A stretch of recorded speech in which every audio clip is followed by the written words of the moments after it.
ганц харлын шивнээ ганцхан танд сонсогдов.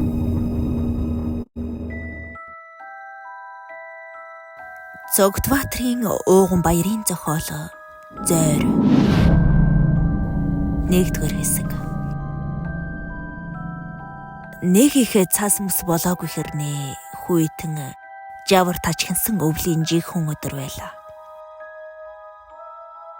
Хотын төвөөс нэлээд зайдуу оршуулахын газрын хаяаг залган өчд өчнөн айл өрхүүдэд түрэн орж ирсэн байлаа.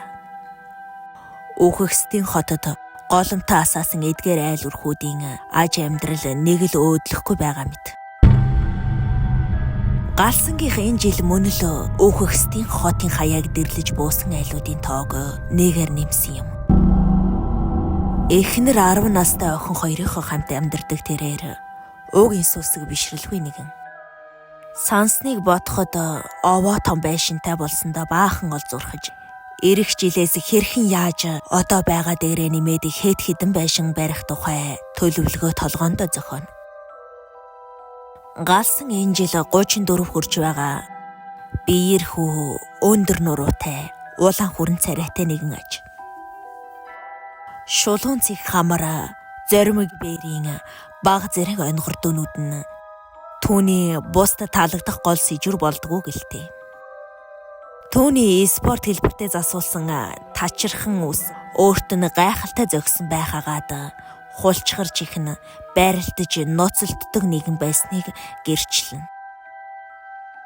Харин эхнэр хэрлэн нам хавтар нуруутай, давхраатай алгнуудтай, даалыг нь даван ургаж би өдхөн харавстай. Тэр нь өөрт нь тунчиг зогсон царайлаг бүсгүй ээж. Ийхүү галсангийнх шинэ газарт бууж юм хумаа цэгцэлсээр нэг л мэтгэхэд харанхуй бүрэнхий болжээ. Шинхэн барьсан байшин хэрнээ эзэн нь яагаад удаан суулгийн хямд үнээр зараад арилж өгснийг нь залуухаас огтхон ч тоосонгүй. Эхэндээ энэ хашаа байшин худалдаж авна гэхэд хэрлэн дургүйцэж байсан ч өөр хүн алтхаасаа өмнө хямд үнэтэй боломжийн хашаа байшинг өөрийн болгож авахыг илүүтэй хүссэн аж. 2 давхар энэ байшин нийтдээ 8 өрөөтэй бөгөөдөө хашааныхан буланд байх жорлон нь байшингаас нэлийн зайтай аж. Өвлийн уйлрал учраас дээд давхрын 4 өрөөндөө хэрэггүй новшо хурааж өрхөөд амархан халдгаар нь доод давхартай гурвуулаа өвлийг өнгөрөхөр шийджээ. Дээд давхрын тэдгээр өрөөнүүдийн 2 нь илүү том талбайтай, харин нөгөө 2 нь жижигхэн зайтай. Хэрвээ галсангийнх олон хүүхэдтэй байсан бол зууны цагт дээд давхрын том цонхтой энэ 2 жижиг өрөөнд хүүхдээ оруулах байсан дамжиггүй биз. Харин доод давхрын хувьд дөнгөж үүднээр ороод баруун гар тийш ирэхэд том сарвуулхан галын өрөө байрлахаагаад байрны хуучин эзэн яарч сандар нүүхтэй бүх тавилгуудаа галсангийн орхисон үзэгдэнэ. Ийм гоёмсог бүх юм нь бүрдсэн гал тогооны өрөөтэй болсондоо гэрийн эзэгтэй баярлаад барахгүй байгаа харагдана. Гал тогооны өрөөтэй залгаа нар мандахыг харж болох үс цонхтой тохилог өрөөг галсан хэрлэн 2 унтлахын өрөө болгохоор тохиров. Харин охин саруулна үүдээр ороод зүүн гарт ширгээд дайралдах том жижигээрээ яг ижилхэн 2 өрөөний нэгийг өөрийнхөө өрөө болгон зардлан тунхаглав. Гэхдээ саруул ээж аавтайгаа ойрхон гарах үүднээс арай хол байрлах өрөөг сонгосон билээ. Эхүү аав ээж охин 3 төвхнөж аваад оройныхоо хоолыг амтархан идцгээлээ. Нүүч суун гэдэг хэрэндээ л нүсэр ажил байдаг юм хойно. Аав ээж охин 3 бүр ядарч орхиснооч сая анзаар бололтой. Унтах гэж яарцгаалаа. Өнгөрсөн жилийн төрсөн өдрөөр нь аваг ах бад жаргалын бэлгэлсэн хүүхдийн орон дээр саруулыг хөвтүүлж хүнжлөр хуучиж өгөөд өөртөө унтлахынхаа өрөөнд орлоо. Шүн дунд хэдийн болжээ. Гадаа жавар тажхинаж сайлах хүүхээс өөрөө чимээ анир үлдүүлтэн. Эхнэрээ тэврэн тайван нойрсох галсан хүн дуудвуу гэлтэй гинэтсэрлээ. Тэрээр өөрийгөө чухам яагаад сэржигснээ сайн ойлгосонгүй. Хар дарж зүүдлвүү гэтэл үгүй. Эхнэр хэрлэн нь тайван унтсан хിവэр. Гэтэл охиных нь унтах хажуугин зэргэлдээ өрөөндөө хэн нэгэн дүнгэр ярих дуултав. Энэ харанхуй шүнчин ганцаараа унтаж байгаа охины минь өрөөндөө хэн байдаг вүлээ? Гэсэн бодол галсангийн толгойд төрөхтөө зэрэгцэн хамаг биеэр нь цайхлахаан гүйдэл гүүх шиг боллоо. Эхнэрээ сэрэх гэснээ болж хэсэг азн чагналаа. Гэтэл харин тэр яриад байгаа охин нь өөрөө бололтой.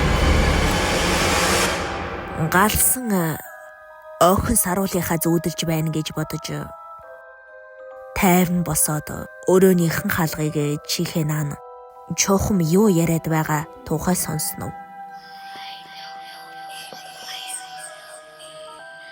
Үнэхээр охин нь ярьж байна. Зоринд муухай хүүтэн байна. Хэн нэг намайг энэ зориноос гаргаад өгөөч дээ. Би үнэхээр их даарч байна. Надад туслаач дээ. Гихэн тэр. Өөрийгөө хин юм сонсоогүй гэдэгтээ баттай итгэж байсан галсан. Охиныхоо өрөөрөө ямар ч эргэлзээгүй явж оров. Энэ үед сарны гэрэлд охиноо харсан галсан цоочсондоо зоолтол гашгирчихсангүй. Үсээ задгай тавьж нүүрнийхээ өмнөр унжуулсан сар бол унтлахынхаа хувцастай орон дээрээ өвдгөө тэврэн сууж байлаа. Ийм дүр зураг харна гэж санаагүй галсан баахан барьц алдан тэмтчин байж өөрөөнийхөө гэрлийг асаав. Охины нүд хагас анаатай байх бөгөөд нүднээс нь нулимс усгарчээ. Саруул охин минь, би энэ зүгээр үү? Миний охин хэнтэй яриад байгаа юм бэ? Яагаад уйлчихсан юм? Отоо аавд ирэгдэн байна. Гэх зэрэг олон зүйлийг ардаас нь асуусаар галсан охиноо тэврэн авлаа.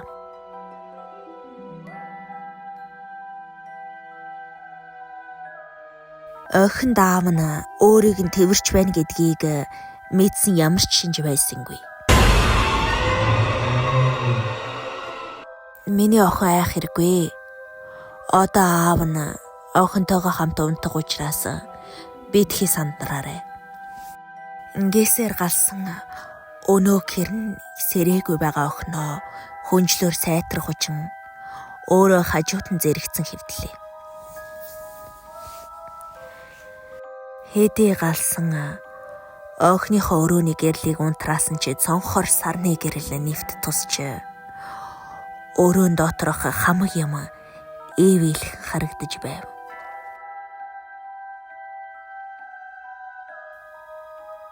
Саруулын урж тавьсан тоглоомын хүүхэлдээнүүд амьд хүн шиг галсан цоо ширтэх мэд үзэгдэх нь цаанаал нэг л ёоцгүй. Охин нь дахин зүудэлсэнгүй.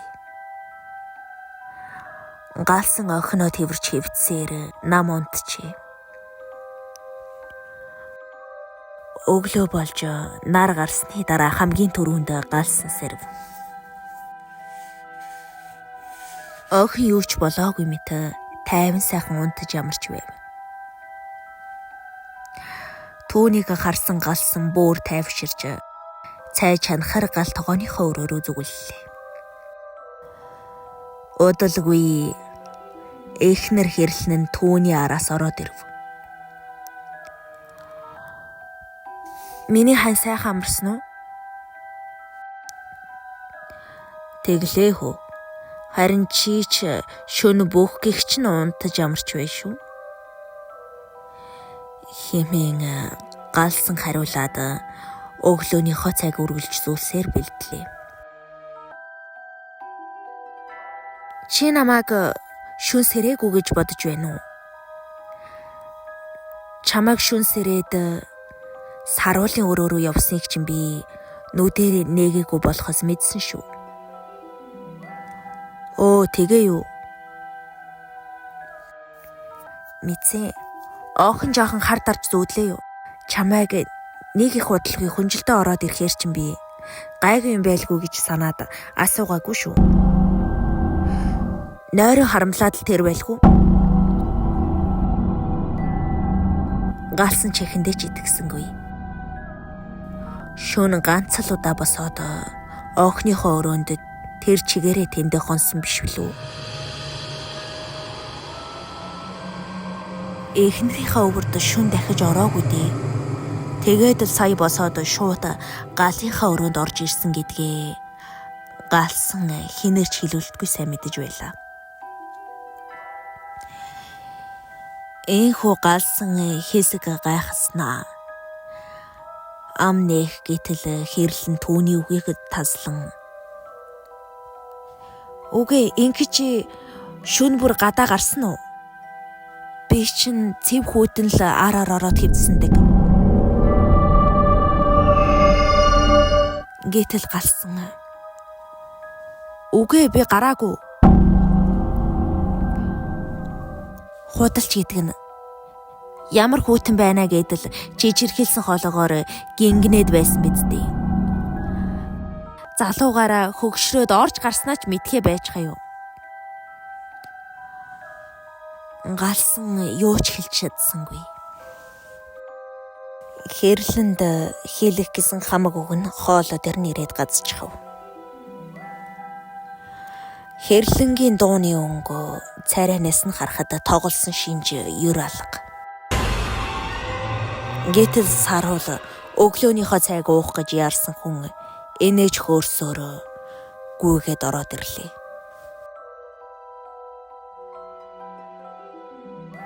Галсан хэдий шөнийн болсон явдлыг хэрлэнд хэлхийг хүссэн ч ээж оохон хоёр шин байшингийнхаа гоё сайхныг ярин нээлтээд галсанд ярих завдал олгосонгүй. Галсангийн хоолоогоор хоол давсангүй. Охинч хичээлдээ явж харин хэрлэн сайн цэгцэлж амжаагүй байгаа гэрийнхээ хогшилтой ноцолдоод завгүй хүн болж хувирав. Галсан эхнэрийнхээ өглөөний ярьсан бас огныхоо юу ч болоогүй мэт царайг толгойд бодон эргцүүлж гайхаж тасраад байлаа. Уг нь ядаж охин нь шөнө амар муухай хардарч зүудлээ гэж өглөө хэлнэ гэж тооцоолж байсан хэдий ч өнгөрсөн шөнийн тухай бүр огтхон ч дурссангүй. Эхнэр нь ч гэсэн өөрийг нь гадаа гарсан юм уу? Хаашаа юм? Гэж асууж байдаг. Учир нь миний бие цэв хүүтэн байсан гинэ. Би хэрлэнгийн хүнжилд ороогүй дээ. Тэгэхээр эхнэр зүүдэлсэн хэрэг. Гэтэл бас тийм бишээ. Намайг босоод охиныхоо өрөө рүү орсныг нүдэ нээгээгүй хэдий ч мэдсэн гэсэн. Тэгэхээр энэ гэрт бид гурваас өөр хүн байна уу? Хэрлэнгийн өвөрт хин оров. Энэ мэт бодлууд галсангийн толгойд хөвөрсөөрөө хариуг нь олж дөнгөсөнгүй. Сүүлдээ бүр өөртөө ч эргэлзэх шиг болж хувирж эхлэхэн дээр. Ингэсээр эцсийн эцэстэй галсан энэ бүхний эхнэр охин хоёрдоо хэлэх ямар ч шаардлагагүй гэж үзээд ортоос мардахаар шийдлээ.